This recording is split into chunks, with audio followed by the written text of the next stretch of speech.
Shalom परमप्रधान मसीह आशीर्वाद दें।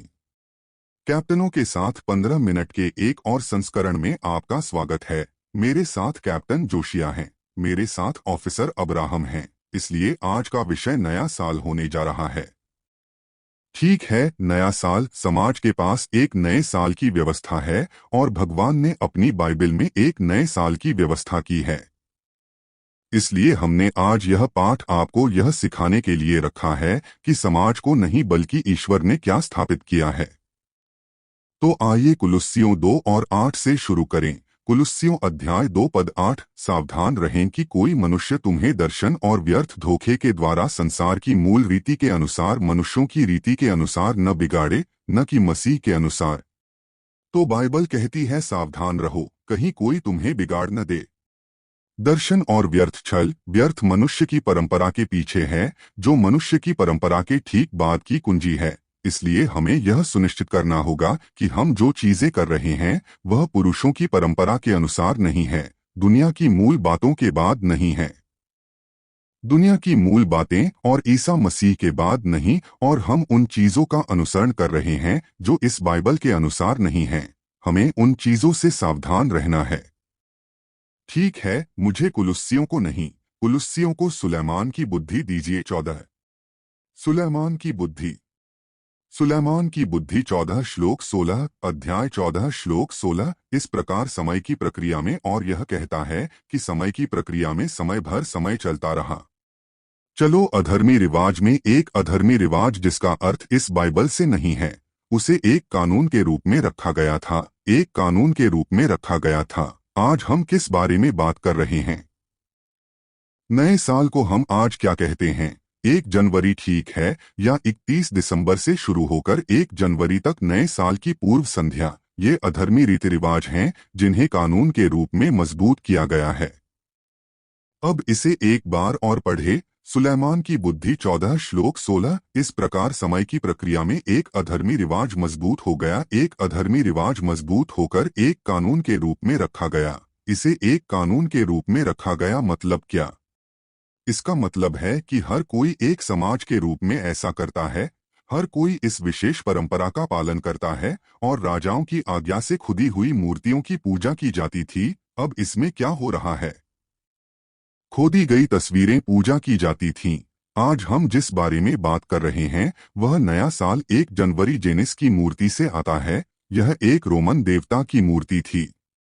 ठीक है, मुझे दानियेल 7:25 दानियेल अध्याय 7 श्लोक 25 दीजिए। और वह परमप्रधान के विरुद्ध महान शब्द बोलेगा। वह चौथा साम्राज्य है जिसका अर्थ है रोमन साम्राज्य, अब आज अमेरिका में है। उसे क्या करना चाहिए? परमप्रधान के विरुद्ध महान शब्द बोलें, और वह परमप्रधान के विरुद्ध महान शब्द बोलेगा। ये वे अधर्मी रीति रिवाज हैं, ये मनुष्यों की वे परंपराएं हैं जिनके बारे में पढ़ा जाता है, और परमप्रधान के संतों को नष्ट कर दिया जाएगा। उसने हमें कैसे थका दिया? गुलामी। ठीक है, उसने हमें गुलामी में डाल दिया और हमें बाइबल के विरुद्ध कई परंपराएं सिखाकर थका दिया। आओ और सोचें कि समय और कानून बदलें और क्या करें। समय और कानून को बदलने के बारे में सोचें। उसे समय और कानून को बदलने के बारे में सोचना चाहिए। ठीक है, जैसे आपने अधर्मी प्रथा के बारे में पढ़ा था, उसे एक कानून के रूप में उगाया और सिखाया गया था, सही है। लेकिन उसे समय और कानून को बदलने के बारे में सोचना चाहिए। अब आपको खुद से पूछना होगा कि वह कैसा सोचता है समय बदलने के लिए, क्योंकि आप समय को नहीं बदल सकते। जिस तरह से भगवान ने समय निर्धारित किया है, आप उसे नहीं बदल सकते। इसलिए उन्होंने इसे बदलने के बारे में सोचा। कैसे? मुझे वही जेनिस दे दो, मुझे वह दे दो। अब जनवरी शब्द फिर से रोमन देवता जेनिस की मूर्ति से आया है। ठीक है, मेरे लिए वह पढ़ो।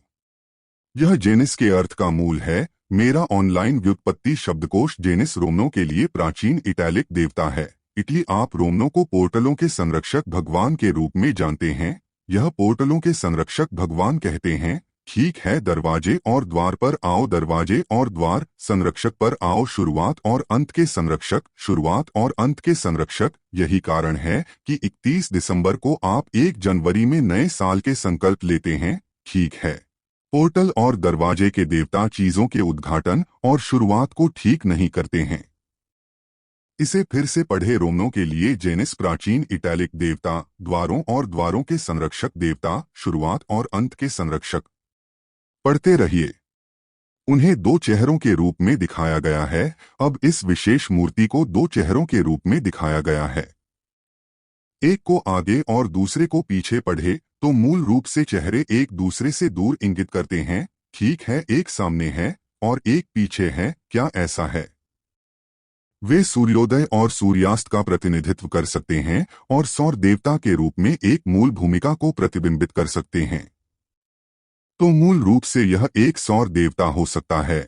ठीक है, परमप्रधान ने हमें बताया कि स्वर्ग के संकेतों पर निराश मत हो, लेकिन इनमें से बहुत से लोग, ये रोमन और ये अन्य राष्ट्र, सूर्य, चंद्रमा और सितारों का प्रतिनिधित्व करते हुए अपनी मूर्तियां स्थापित करते हैं और इसी तरह उनकी पूजा करना ठीक है।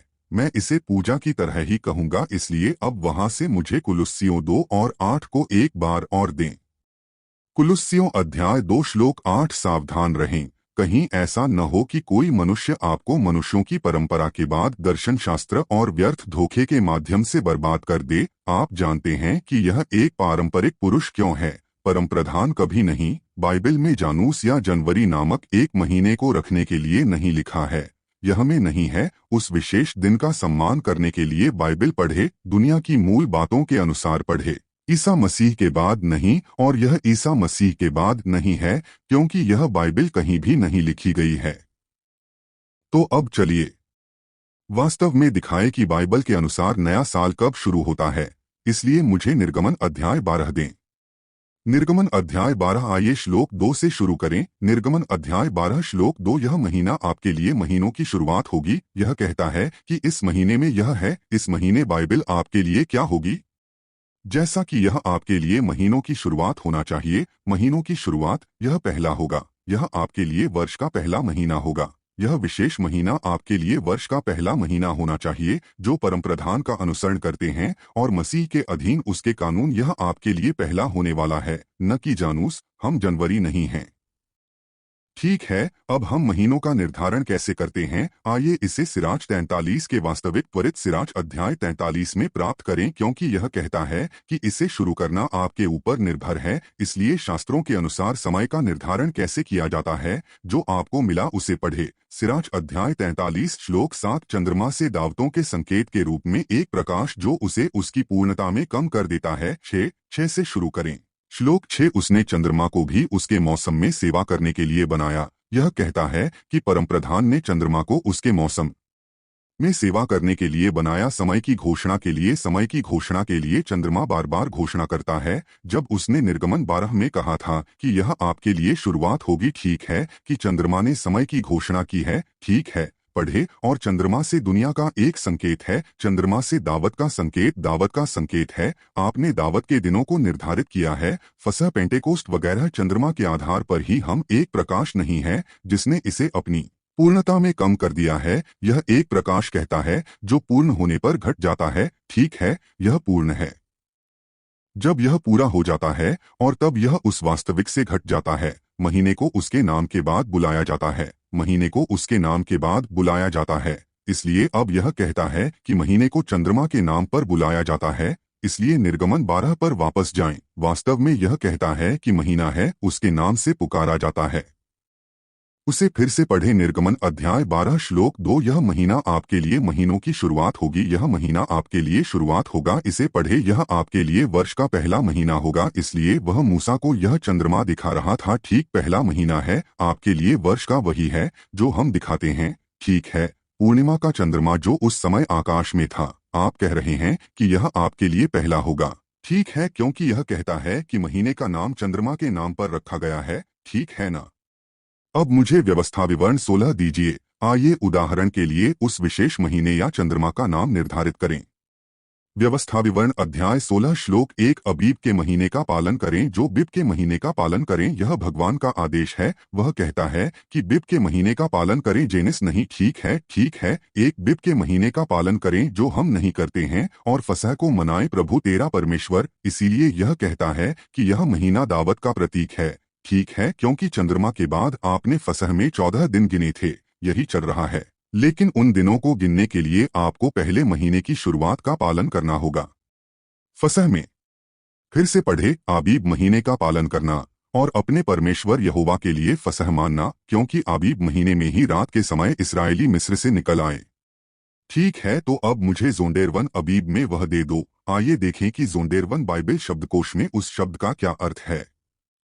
जोंडरवन बाइबल डिक्शनरी, अबीब का अर्थ है मकई का कान, इसलिए अबीब का मतलब मकई का कान या मकई का कान है। वर्ष के पहले महीने के लिए पूर्वनिर्वासित नाम, पूर्वनिर्वासन इसलिए इससे पहले कि हम अश्शूर, बेबीलोन या अन्य के तहत कैद में चले गए, हम इसे अबीब कहते थे। आगे पढ़े, निर्वासन के बाद नाम बदलकर निसान कर दिया गया था, इसलिए निर्वासन के बाद इसे अश्शूरियों और बेबीलोनियों आदि के तहत निसान में बदल दिया गया। तो अब बस इतना ही। यह हमारे मार्च के समय और अप्रैल की शुरुआत के आसपास पड़ता है, इसलिए 1 मिनट रुकिए। भगवान कहते हैं कि यह अप्रैल में हमारे मार्च के शुरुआती समय में पड़ता है, इसलिए मार्च और अप्रैल के बीच वास्तव में नया साल शुरू होता है और हमारा मार्च होता है। अप्रैल में अमावस्या होती है और नया साल वास्तव में जनवरी में नहीं बल्कि जानूस नामक मूर्ति के बाद शुरू होता है। ठीक है, मुझे निसान की वह परिभाषा भी बताइए। असीरियन कैलेंडर पर निसान पहला महीना है और इसलिए अब मैं कहता हूं कि यह पोस्ट प्रदर्शनी नाम है, क्योंकि असीरियन कैद के बाद अन्य नामों को अपनाया जाने लगा। इसे फिर से पढ़े, असीरियन कैलेंडर पर यह पहला महीना है और हिब्रू पर कैलेंडर पहला महीना है, इसलिए अब हिब्रू कैलेंडर का अर्थ बाइबल के अनुसार निसान पहला महीना है। इसे मूल रूप से अबीब कहा जाता था। आगे पढ़े, पहला चर्च वर्ष का पहला महीना है और टोरा पर इसे अबीब, एवीआईवी या अबीब का महीना कहा जाता है। चलो, यह एक वसंत महीना है, यह वसंत का महीना है, इसलिए वास्तव में नया साल है। वसंत ऋतु में वसंत की शुरुआत होती है, ठीक है, इसीलिए वसंत ऋतु के आसपास सब कुछ नया लगता है। हर कोई सफाई करना चाहता है, वसंत की सफाई वगैरह बुलाएं, आपको फिर से वह नया एहसास होता है। यही 30 दिनों का वसंत महीना होता है। निसान आमतौर पर ग्रेगोरियन कैलेंडर के अनुसार मार्च अप्रैल में पड़ता है, इसलिए अब ग्रेगोरियन कैलेंडर के तहत हमारे समाज में अमावस्या या नया साल मार्च और अप्रैल के बीच उस समय अवधि के दौरान शुरू होता है, जो इस बात पर निर्भर करता है कि पहला नया चंद्रमा उन दिनों के दौरान कब पड़ता है। यही 2 महीने भगवान के अनुसार नए साल की वास्तविक शुरुआत हैं। ठीक है, अब इसमें कहा गया है कि आबिब का मतलब मकई की बाली है। अब यह भुट्टे पर मकई के अर्थ में मकई के बारे में बात नहीं कर रहा है, ठीक है, यह गेहूं में जा रहा है। मुझे वह निर्गमन अध्याय 9 में दें। आइए हम उन्हें दिखाएं कि निर्गमन 9:30 से शुरू करें। निर्गमन अध्याय 9:30, यह मिस्र में विपत्तियों में से एक में जा रहा है, ठीक है, इसे पढ़े। लेकिन जहां तक आपकी और आपके नौकरों की बात है, तो मैं जानता हूं कि तुम अब तक प्रभु यहोवा का भय नहीं मानोगे। यह कहता है, तुम्हारी सेवा के बाद मैं जानता हूं कि तुम अब भी प्रभु का भय नहीं मानोगे। परमेश्वर आओ और सन और जौ को नष्ट कर दिया जाए। यह कहता है, और सन और जौ ये गेहूं की फसल हैं, ये वे फसलें हैं जो उस समय के दौरान मिस्र में उगाई गई थीं और सन और जौ को नष्ट कर दिया गया था। यह प्लेग के दौरान हुआ था, ठीक है, हाँ, ठीक है, तो उस प्लेग के दौरान ये विशेष फसलें उग आई थीं और उन्हें मार दिया गया था क्योंकि वे बड़ी हो गई थीं। ये वसंत की फसलें हैं जो वसंत के दौरान उग रही थीं। इसे फिर से पढ़े, और सन और जौ को मार दिया गया क्योंकि जौ अंदर था, कान में जौ था। इसलिए अबीब का अर्थ है मकई की बाल, मकई के अर्थ में नहीं बल्कि गेहूं। ठीक है, इसे फिर से पढ़े, जौ वही था जो बाली में था और सन मोटा था, लेकिन गेहूं और राई खराब नहीं हुए थे, लेकिन वे बड़े नहीं हुए थे। इसलिए गेहूं और राई उस विशेष समय पर बड़े नहीं हुए थे, लेकिन ये विशेष फसलें जौ और सन आबीब के समय में उगाई गई थीं। ठीक है, तो जल्दी से कुलुस्सियों 2 और 8 पर वापस जाएं। इसलिए भगवान के अनुसार नया साल वसंत ऋतु में शुरू होता है, यानी वसंत ऋतु में पहली पूर्णिमा, जो कि भगवान के अनुसार वर्ष की शुरुआत है। इसलिए उन्होंने व्यवस्था विवरण 16 और 1 में कहा कि अबीब के महीने का पालन करें। और उसने यह भी कहा कि कुलुस्सियों 2:8 को सुनो, सावधान रहो कि कोई तुम्हें तत्वज्ञान और व्यर्थ धोखे के द्वारा न बिगाड़े। इसलिए सावधान रहो कि तुम तत्वज्ञान और व्यर्थ झूठ के द्वारा संसार की मूल बातों के अनुसार, मनुष्यों की रीति के अनुसार, न कि मसीह के अनुसार बिगाड़ो। चीजें मसीह के अनुरूप नहीं हैं, ठीक है, इसलिए हम यह समझकर पश्चाताप करते हुए वापस आ रहे हैं कि बाइबल के अनुसार हम कौन हैं। हम जेनिस की तरह इन अधर्मी रीति रिवाजों को जारी नहीं रख सकते, ठीक है, एक सौर देवता की पूजा करना, ठीक है, उद्घाटन और समापन या शुरुआत और अंत के भगवान, ठीक है, हमें मिल गया। इस्राएल, इन चीजों से दूर आ जाओ। इसलिए प्रभु ने चाहा तो तुम सभी को आज के पाठ से कुछ मिलेगा, जिसे हम शालोम कहते हैं।